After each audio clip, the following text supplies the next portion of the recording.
ధన్యవాదాలు. కూటమి ప్రభుత్వం వచ్చి 1 ఇయర్ అయింది ఈ రోజుకి. 1 ఇయర్‌లో ముఖ్యంగా గుంటూరు ప్రాంతంలో చాలా వర్క్స్ అనేవి స్టార్ట్ చేశాం మనం. ఈ వర్క్స్ అనేది ఇంప్లిమెంటేషను, కోఆర్డినేషను అక్కడక్కడ ఇష్యూస్ ఉన్నాయి.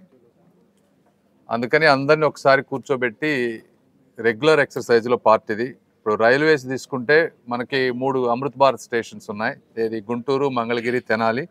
వాటి వర్క్స్ ఎక్కడ దాకా వచ్చినాయి అనేది, ఎప్పటిలోపు కంప్లీట్ చేస్తారనేది, ఇవన్నీ నెక్స్ట్ ఇయర్ సెకండ్ క్వార్టర్ కల్లా ఇస్తూ ఉంటున్నారు. అదేవిధంగా శంకర్ విలాస్ బ్రిడ్జ్కి వచ్చేటప్పటికి చాలా ప్రాపర్టీస్ ఇంకా ఎక్వైర్ చేయాల్సినవి ఉన్నాయి. అందులో కొన్ని గవర్నమెంట్ ప్రాపర్టీస్ ఉన్నాయి, రైల్వే వాళ్ళ ప్రాపర్టీస్ ఉన్నాయి. వాటన్నిటిని వాళ్ళు ఎప్పుడు హ్యాండ్ ఓవర్ చేస్తారనేది, అదేవిధంగా వాళ్ళు కొన్ని lines, railway lines doubling, tripling చేయాల్సినప్పుడు కొంత గవర్నమెంట్ ల్యాండ్ ఎక్విజిషన్ మనం ఇవ్వాల్సినవి ఉన్నాయి. అవి కొంత కోఆర్డినేషన్ తోటి ఇష్యూస్. అదేవిధంగా మొన్న కట్టినటువంటి 3 వంతెనల బ్రిడ్జ్ కింద ఉన్నటువంటి వాటర్ ఇష్యూ, దాన్ని ఏ విధంగా సాల్వ్ చేయాలనేవి. ఇవన్నీ కాకుండా ఇంకో 3, ఇప్పుడు శంకర్ విలాస్ అయితే స్టార్ట్ చేసాం, కానీ ఇంకో 3 బ్రిడ్జెస్ వర్క్లు ఇంకా శంకుస్థాపనలు చేయాలి. అవన్నీ కూడా టెండర్ స్టేజెస్ అయిపోవచ్చినాయి. ఆ tender finalization, technical sanctions, financial sanctions అవన్నీ అవడానికి ఇంకో 45 రోజులు పడుతుందన్నారు. ఇదంతా రైల్వే వాళ్ళతో కోఆర్డినేట్ చేసినటువంటి విషయం. ఇవన్నీ కాకుండా శంకర్ విలాస్ బ్రిడ్జ్ కట్టేటప్పుడు ట్రాఫిక్ డైవర్షన్కి చేయాల్సినటువంటి ఇష్యూస్ చాలా ఉన్నాయి. అందులో కొన్ని ఎలక్ట్రిక్ పోల్స్ అన్నీ మధ్య మధ్యలో ఉండటం, దానికి వాళ్ళు వేసే మన ఎలక్ట్రిక్ వాళ్ళు ఇచ్చే కాస్ట్ ఎస్టిమేట్స్ ఎక్కువగా ఉండటం, వాటిని రివైజ్ చేయటం, ఆ పోల్స్ అన్నీ మళ్ళీ మార్పించి కొన్ని చోట్ల ఎక్కడెక్కడైతే రోడ్లు ఎక్స్టెండ్ చేయాలో అవన్నిటికీ కూడా రోడ్ డెవలప్మెంట్ ప్లాన్స్ అవన్నీ చేసి కొన్ని చేశారు. శారదార్ నగర్ కాలనీ రోడ్ దాదాపుగా అయిపోయింది, నెహ్రూ నగర్ రోడ్ అయిపోయింది. అదేవిధంగా కంకరగుంట ఫ్లైఓవర్ కింద కొన్ని ఇష్యూస్ ఉంటే అవన్నీ సాల్వ్ చేశారు. ఈ ఎలక్ట్రిక్ పోల్స్ అన్నీ కూడా 1 వీక్ 10 డేస్లో మిగిలినన్ని మార్చేస్తే యాక్చువల్గా నిన్న కానీ మొన్న కానీ ఫస్ట్ పిల్లర్ శంకర్ విలాస్కి పడాల్సింది. ఈ ట్రాఫిక్ దానివల్ల కొంచెం లేట్ అయింది. బట్ ఏదైనా ఇంకో వారం 10 రోజుల్లో ఫస్ట్ 1 or 2 పిల్లర్స్ స్టార్ట్ చేసే విధంగా అంతా వర్కౌట్ చేస్తూ ఉన్నాం, ట్రాఫిక్ డైవర్షన్స్ అన్నీ. ఇవన్నీ కాకుండా జిఎంసి ఇష్యూస్ అయితే శానిటేషను కమిషనర్ గారు, మేయర్ గారు కష్టపడుతున్నారు, కానీ అయినా కూడా కింద స్థాయిలో ఉన్నటువంటి సమస్యల వల్ల అది అనుకున్నంత స్థాయిలో మాకు ఇంప్రూవ్మెంట్, సాటిస్ఫాక్షన్ లేదు. దాని గురించి ఎమ్మెల్యేలంతా కూడా వాళ్ళ కన్సర్న్స్, వాళ్ళ వాయిస్ చెప్పారు. దీనికి కొన్ని ప్రొసీజర్లన్నీ కొన్ని వర్క్ చేస్తూ ఉన్నాం. అడిషనల్గా ఇంతకుముందు స్వచ్ఛ భారత్ మిషన్లో డంపర్ బిన్స్ తీసేయటం, అవి ఎక్కడ వేయాలో తెలియకపోవటం వల్ల ఎక్కడ పడితే అక్కడ పడేయటం, ఇవన్నీ కొన్ని ఇష్యూస్ ఉన్నాయి. ఆ డంపర్ బిన్స్ అన్నీ మళ్ళీ తీసుకురావటం.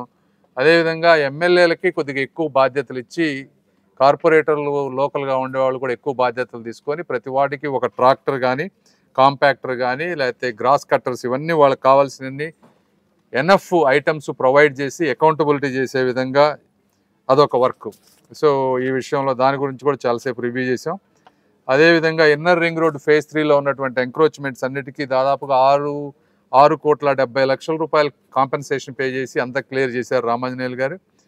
అది రేపు 48 కోట్లు ఎస్టిమేట్ వచ్చింది. అది ఎగ్జిక్యూటివ్ కమిటీ సిఆర్డిఏ వాళ్ళు ఈ 1 వీక్లో అప్రూవ్ చేసి దాన్ని టెండర్స్కి పిలుస్తా అన్నారు. సో దాని కోఆర్డినేషన్ ఇష్యూస్. అదేవిధంగా అమృత్ 2 స్కీమ్ తీసుకుంటే దాదాపు 350 కోట్లు, కరెక్ట్ నెంబర్ గుర్తులేదు. ఇవన్నీ కూడా అంతా వర్క్ అయిపోయింది ఇంజనీర్లది. 1 వీక్లో అవి కూడా టెండర్స్ కాల్ చేసే పరిస్థితి.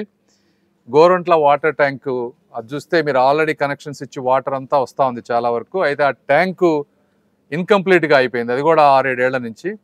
అది వర్క్ వచ్చే కాంట్రాక్టర్ లేట్ అవుతుందని చెప్పి మేయర్ గారు చొరవ తీసుకొని దగ్గరగా ఉన్న వాళ్ళతో చూసి తొందరగా అది కూడా ఎలా కంప్లీట్ చేయాలనేది. అదేవిధంగా బొంగరాల బీడు ల్యాండ్, నల్లపాడు, నార్ల వెంకటేశ్వరరావు గారి ఆడిటోరియం, ఈ 3 కూడా డెవలప్ చేయాలనుకున్నాం. వాటన్నీ డిఫరెంట్ డిపార్ట్మెంట్స్లో ఉన్నాయి. అవన్నిటిని మున్సిపల్ కార్పొరేషన్ పరిధిలోకి తీసుకొచ్చి వాటిని కంప్లీట్ చేసే విధానం. కమర్షియల్ గార్బేజ్ కలెక్షన్ని 5 భాగాలుగా డిస్ట్రిబ్యూట్ చేసి అవి టెండర్ ఫైనలైజ్ చేసే విధానం. ఇవన్నీ కాకుండా గుంటూరు ఛానల్కి ల్యాండ్ ఎక్విజిషన్ వాళ్ళందరినీ కూడా కూర్చోబెట్టి మాట్లాడాం. టోటల్గా స్టాచ్యూటరీ లిమిట్ వచ్చేటప్పటికే మినిమం 90 డేస్ ఇవ్వాలంటున్నారు. ఏదైనా whole process land ఎక్విజిషన్కి 5 to 6 months పడుతూ ఉందంటున్నారు. దాన్ని ఏ విధంగా ఫాస్ట్ ట్రాక్ చేయగలం అనేది. ఇవన్నీ కాకుండా టోటల్ గ్రీవెన్స్ సిస్టమ్, గుంటూరు ప్రాంతంలో గ్రీవెన్సెస్ ఎలా ఉన్నాయి, పబ్లిక్ ల్యాండ్ ఇష్యూస్ కానీ లేకపోతే పోలీస్కి సంబంధించిన ఇష్యూస్ కానీ, ఇట్లా సాటిస్ఫాక్షన్ ఎలా ఉంది, వాటిని ఎలా అడ్రస్ చేయాలి, ఇట్లా వేరియస్ ఇష్యూస్ మీద టేకప్ చేసి అందరం కూర్చున్నాం. చాలా వరకు కొంత పరిష్కారాలు వచ్చినాయి. అయితే ఇది కంటిన్యూస్ ప్రాసెస్. ఇది ఈరోజు జరిగినటువంటిది. ఏదైనా డీటెయిల్గా వీళ్ళు చెప్తారు. Thank you.